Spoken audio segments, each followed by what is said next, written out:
Hello class, good morning. Hindi series के दौरान के अंतर्गत हम काव्यखंड के पाठ 11 रसखान का अध्ययन कर रहे हैं। रसखान आपको पता है कृष्ण के भक्त हैं और रसखान ने अपनी जितनी भी रचनाएं लिखी हैं वो सब कृष्ण की भक्ति में ही लिखी है। उनका लेखन का विषय ही कृष्ण की भक्ति है। मैंने आपको पहले वाली क्लास में बताया है कि उनका जन्म 1548 ईस्वी में हुआ। उनका असली नाम सैयद इब्राहिम था। कृष्ण के परम भक्त थे। हमने एक पद पढ़ा है, उसको इनकी दो रचनाएं हैं, प्रमुख रचनाएं जो है उनके नाम है सुजान। प्रमुख रचनाएं मैंने आपको कल वाले उसमें भी बताई थी। प्रमुख रचनाएं एक है सुजान रसखान, याद रखने का है ये आपको। पहली रचना है सुजान रसखान, दूसरी है प्रेम वाटिका।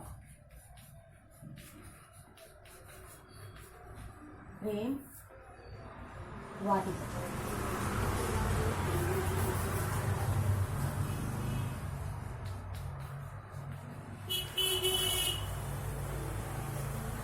इनकी जो साहित्यिक विशेषता है वो ये कि इन्होंने हमेशा ही कृष्ण की भक्ति पर लिखा है, कृष्ण की महिमा पर लिखा है, कृष्ण की प्रेम लीलाओं पर लिखा है। इनका जो सवैया इनके द्वारा जो लिखे गए हैं वो इनके प्रिय छंद है। रसखान कवि का जो पहला हमने सवैया पढ़ा था, मानुष हो तो वही रसखानी, बसो ब्रज गोकुल गांव के द्वार।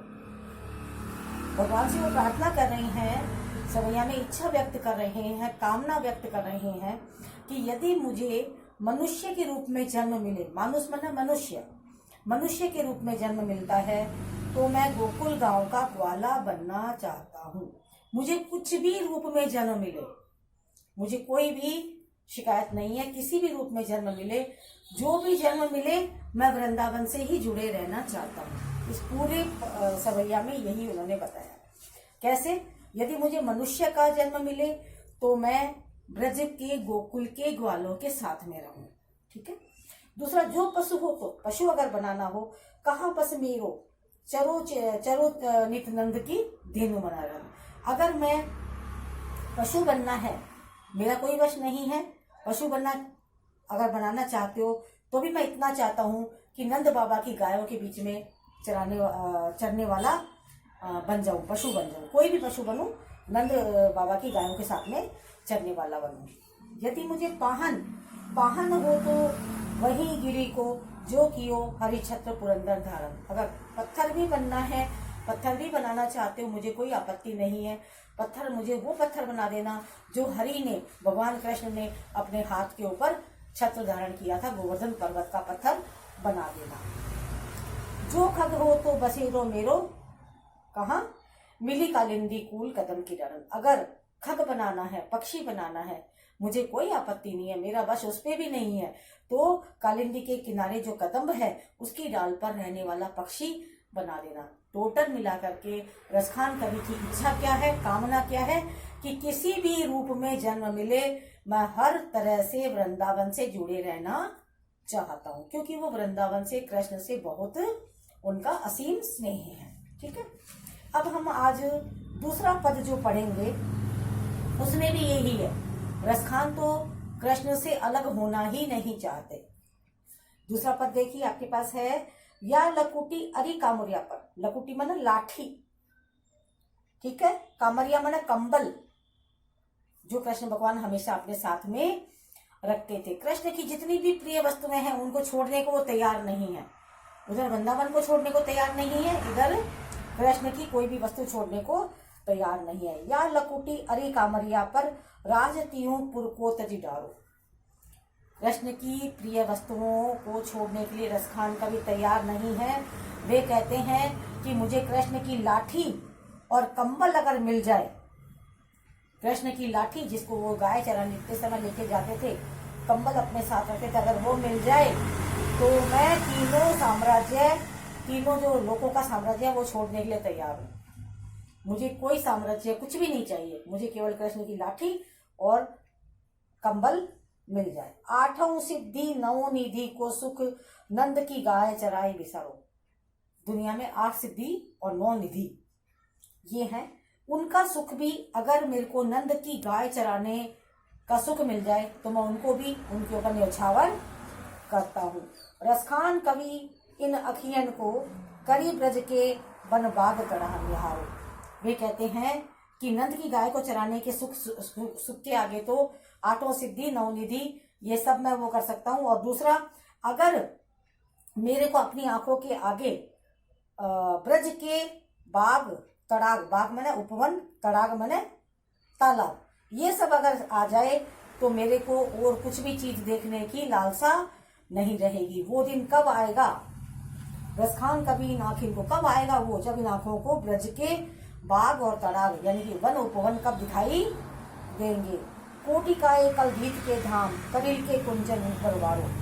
कह रहे हैं करील की झाड़ियां, करील की जो झाड़ियां हैं वृंदावन में, गोकुल में, उनके सामने तो करोड़ों के स्वर्ण महल भी न्यौछावर कर सकते हैं, जहां पर जिनके निकट कृष्ण अपनी लीलाएं किया करते थे।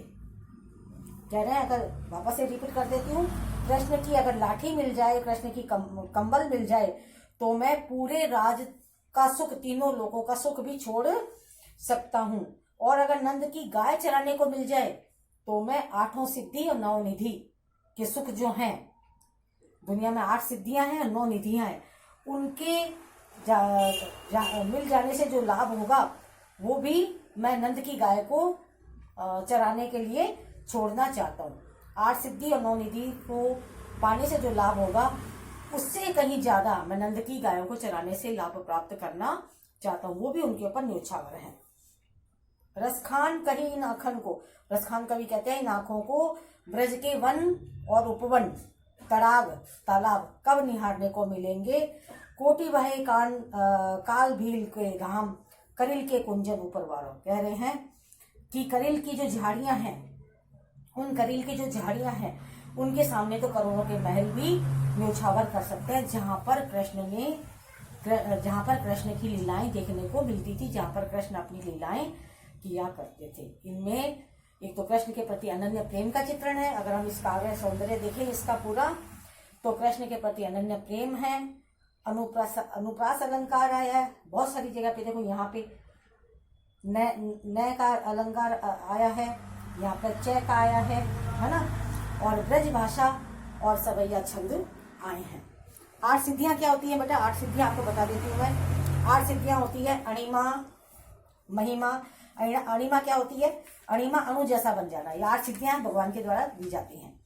अणिमा बहुत तपस्या के बाद में सिद्धियां प्राप्त होती हैं।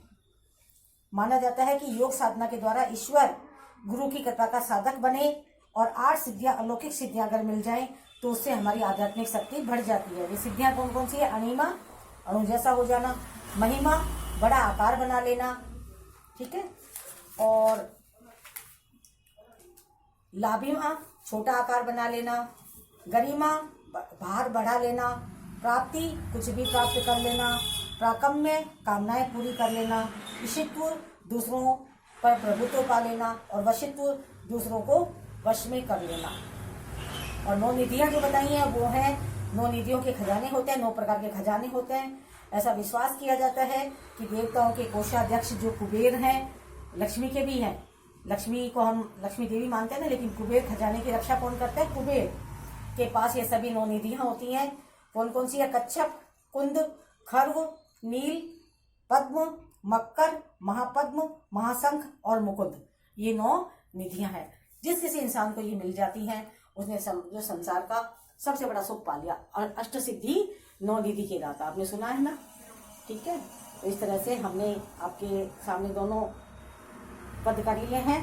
तीसरा सवैया जो है वो हम कल करेंगे। आप इसे अच्छे से याद कर लीजिएगा। Thank you.